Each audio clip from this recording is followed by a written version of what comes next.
Welcome to the Common Weal Policy Podcast. I'm Jonathan Shafi, the Campaigns Officer here at Common Weal, and I am joined this week by Dr. Craig Dalzell, who's the Head of Policy and Research at the think tank.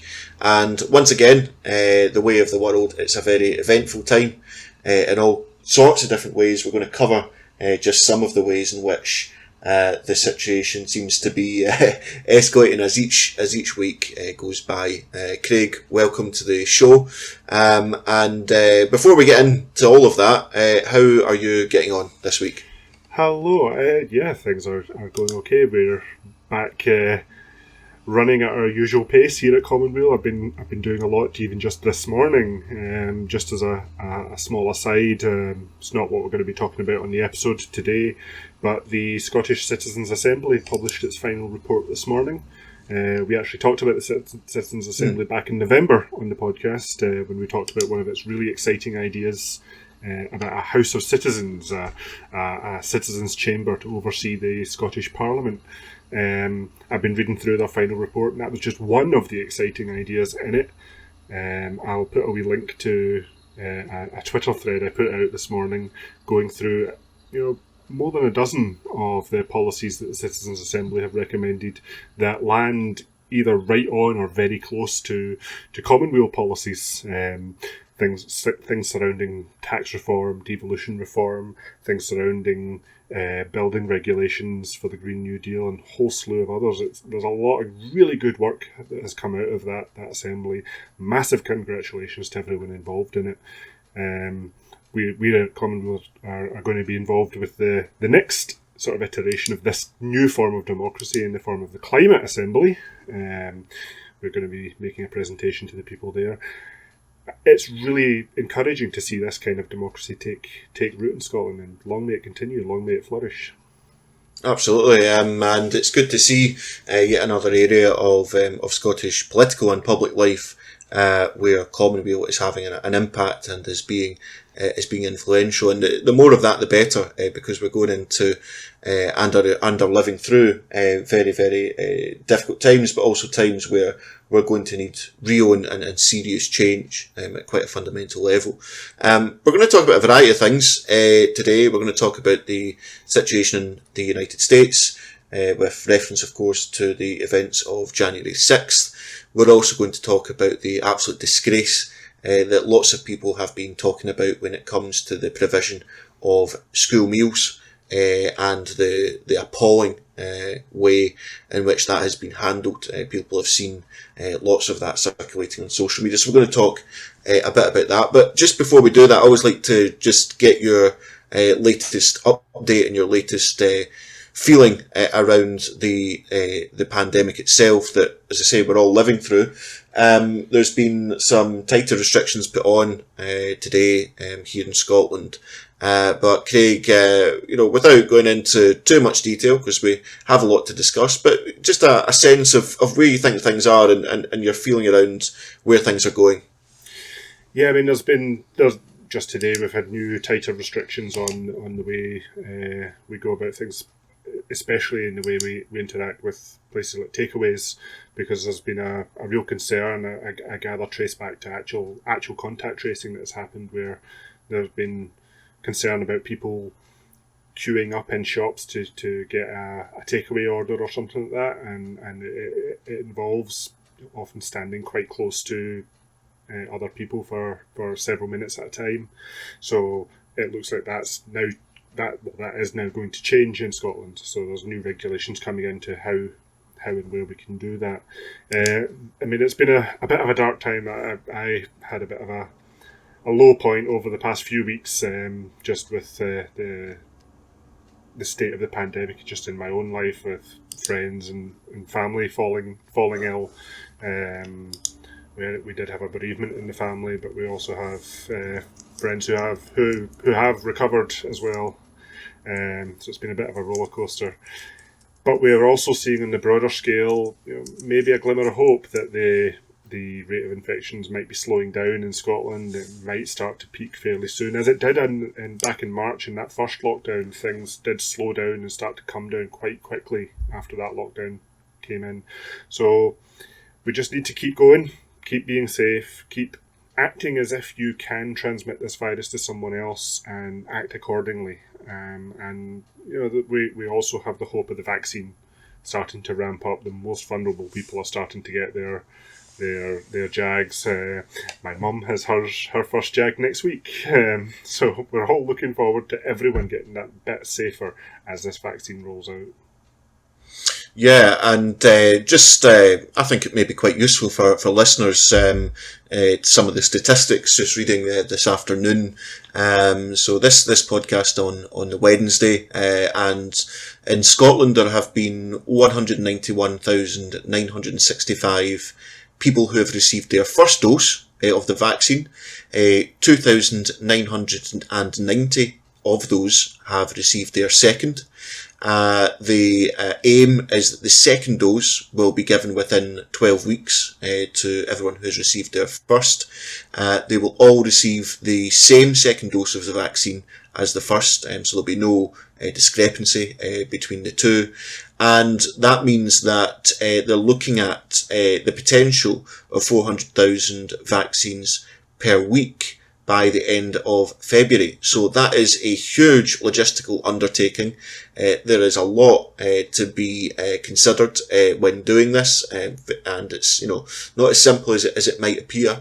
But we have to have hope and a level of positivity around the rollout in Scotland. And I think we'll probably do a show on this, in fact, that there's a lot of things to unpack around the vaccine, because the vaccine isn't actually a magic wand here, and there are other things to consider around how things might mutate and all the rest of it. But that's where we are. And with that, let's move into the bulk of our discussion this week. As we finished our last podcast, Craig, which was discussing some pretty big topics. We left that podcast. We went to put it out on Twitter, and we turned on the news, and we saw some pretty historic scenes at the Capitol building in the United States, in Washington, where after a rally that was called for by Trump, at which Trump spoke, and at which he encouraged people to march on the Capitol building, that descended into violence, into a riot. There's all kinds of debate as to whether or not it was an attempt at an organised coup and things like that. But nevertheless, I think the word that you used when we were discussing this topic earlier, that there was a siege laid to the Capitol building by these Trump supporters. So lots to unpack and discuss around it, and lots of consequences will flow from it. But Craig, your initial take on the scenes of January 6th and what you think's happened since then? Yeah, I mean, it was pretty extraordinary. But if you've really been watching what's been going on in America over the past several years, then it probably wasn't all that surprising. I mean, people had been expecting something like this. People had been calling for something like this among those circles. And people died. People had 5 people died during that siege, that altercation.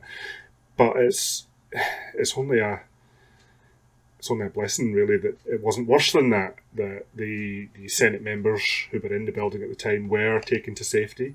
Although there has been a secondary effect in that.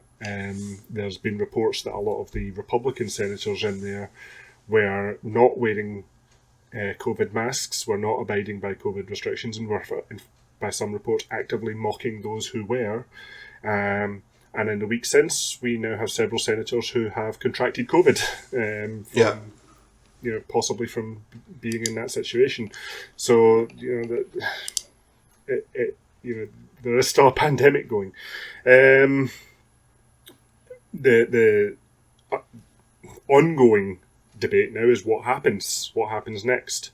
There have been attempts or suggestions that Trump could be impeached again, making him the first US president to be impeached twice. A lot of his allies in the Republican Party have distanced from him or even outright turned against him, as he has turned against many of them. He was telling his crowd of followers that Mike Pence was should have been able to overturn these election results, and he was a failure for not doing it. So he's throwing his own allies under the bus. So if he is impeached again, could that result in him being removed from office? Potentially, if enough votes go that way. If not, there is even a suggestion that he could be charged with inciting an insurrection, which would automatically have him removed from office. But of course, he's going to be removed from office by the automatic act of law in 7 days from now, on the 20th of January, when Joe Biden becomes the president. It's really going to be a matter of, is he removed a few days before then? Does Mike Pence or potentially someone else take over for a few days as acting president or as full president in their own right for just a couple of days before the transition happens? Or does this debate just drag on till the point where the timer runs out and Trump disappears anyway, in which case the real point is, what do we do to make sure he doesn't do anything rash in those last few days? I mean, it's a just to even say the next sentence puts the entire world in perspective. But there have been conversations about how to prevent Trump from launching a nuclear strike out of spite. I mean, yeah. I mean, there's been a lot discussed, obviously, since January 6th. But I think the point you make there is an important one, that this isn't particularly surprising. The energy that has been building up in the United States over quite a long period of time, and you would have to say that it's been building up even before Trump becomes president. The level of division, the way that society has developed, such a huge gulf between rich and poor. It's a very unstable society, and that instability and all of those contradictions around race, around all kinds of questions, which we don't have time to go into here, have really come to the fore. And I wasn't particularly surprised to see what happened on January 6th. But I also think that the reaction since is something which we have to unpack as well. I mean, it shouldn't be forgotten that Trump still retains a huge following within the country. In fact, some of the opinion polls conducted since January 6th have him pretty stable in terms of people's view of him. And I've also looked at some polls of Republican voters, and you find that there are very large numbers of them who were in defence of the events of January 6th, because there has been this building up of this argument of the stolen election, and there is no doubt at all that a huge section of American society does really believe that the election was fraudulent, and therefore American democracy is in a really difficult place. Any comments on that? Yeah, I mean, this is not going to go away just because Trump leaves office. As you say, his followers are now have this view. This is now a segment in American politics, potentially a very influential one. It's going to be a long, hard job for Joe Biden to try and do something. I don't know whether he'll find the best way is to reach out to these people to find some way of rehabilitating the system that has caused a lot of this misinformation, or I don't know. I'm not qualified really to speak about what comes next for America, but the risk of that cleave remaining for many years or deepening and widening is still high, is still significant. Absolutely, and you'd have to say, I mean, it's certainly my view that Biden is probably not best placed in terms of how you would rebuild any kind of cohesion within American society, not least because to do that would require really serious economic and democratic reform. But we don't see any hope of that coming from the Biden administration. But there's another point I was really interested in what your view on this would be, Craig, which is that one of the consequences has been that Donald Trump has been removed from Twitter. And in fact, the alternative sites to Twitter, things like Parler, for example, or Parler to be specific, has also been taken down in terms of the servers that were run from the big tech companies and so on.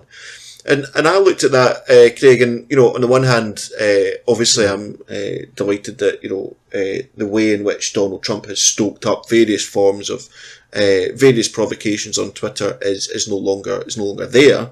But on the other hand, I'm seeing more and more this sense in which big tech has a real concentration of power around it in terms of who is and isn't on these social media platforms. And it seems to me that the more that these handful of billionaires become referees about what is on social media and what is on not just social media but the internet more generally, in terms of some of these big platforms and hosting platforms as well, then that also offers a democratic challenge as well. And I wondered whether or not you agreed with that, or maybe you disagree, but I'm just interested in viewing the kind of role of big tech in all this as well. I mean, people won't be surprised to know that if you're banned from Facebook and Twitter, you'll have lost a significant percentage of your ability to engage in social media. People might be more surprised to understand just how much of the internet is built on servers owned by Amazon. And it was them withdrawing their service from Parler that was a significant factor in them going down. So, I mean, yeah, that is another question that is going to come out. If you have freedom of speech doesn't automatically come with the freedom to be listened to. But should you have a freedom of some kind of platform? And what happens if we do just drive a lot of this stuff even deeper underground? I mean, Parler wasn't exactly for all its touting of its being a bastion of free speech, it wasn't exactly a welcoming and inclusive community. But what happens if it just goes even deeper into the dark web or onto encrypted sites and can't even be monitored? How do you shine a light on something that you've driven underground? So there's a lot of conversations to be had there. And what does the role of these mega corporations have in that situation? It's an open question. Yeah, I'd be interested to hear folks' views on that. Be really interested, actually. People, our listeners would send us some thoughts on that. Again, like, maybe this is an issue that we talk about in more detail, is about the role of big tech, not just in terms of social media, but more generally. But a lot of the stuff I've been reading, which I've been finding quite interesting, is that obviously this kind of concentration of power can be wielded not just in relation to people like Trump, but also in relation to other voices and organisations that would be on the left of politics if they become something which is a threat to the prevailing order. So there's lots and lots to think about there. Not simple at all. But the role of big tech, something increasingly I think we're going to be talking about.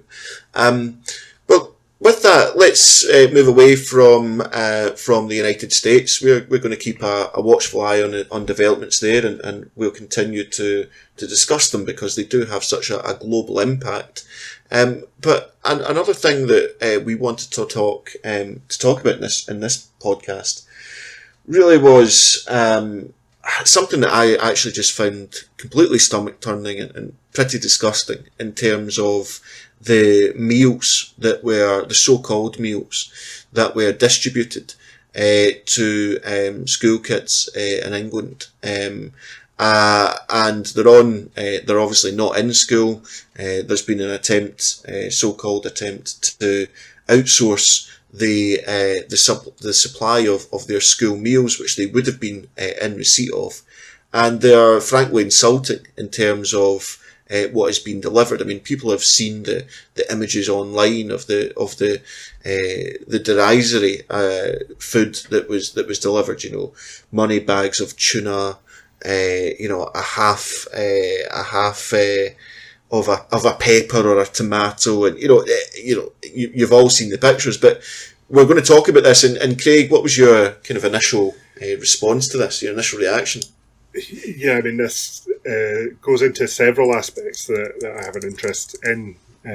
One being the failures of public procurement, for a start, and that's where the more policy side of things happens. But another is the kind of conservative attitude towards poverty. Conservative even with a small c, rather than just the political party, where you do not trust the poor with money. They will only spend it on the bad things. Therefore, you should steward how you deal with their poverty for them. And the first step along that is, instead of giving someone cash through, say, a universal basic income, you give them very tightly means-tested benefits, or you give them vouchers. And this was the system that was in place prior to these food boxes, where people got a £30 food voucher that could only be spent on food. It couldn't be spent on alcohol or tobacco or other things as well. But the next logical step for that is to say, well, even the vouchers, what happens if they're not spending it on the right food? So we'll provide food for someone instead. And that leads you down this food box path. And then, of course, commercial interests get involved. And there is an argument that instead of giving someone £30, this was the figure that has been quoted, and there are debates over whether even that's enough. Instead of giving someone £30 to buy £30 worth of food, you can use the mass purchasing power of a procurement firm to aggressively get discounts and be able to provide people with more than £30 worth of food for that £30. And maybe that's a good argument, until you see the result of that when people were getting boxes that were costed at somewhere, I've seen figures as low as £5.22 for that food box. So what happened to the rest of that money? This is what happens in procurement everywhere, whether it's food boxes all the way up to the PFI scandals to do with building hospitals and schools, which we've talked about in the podcast. We have wrote about extensively in Common Weal.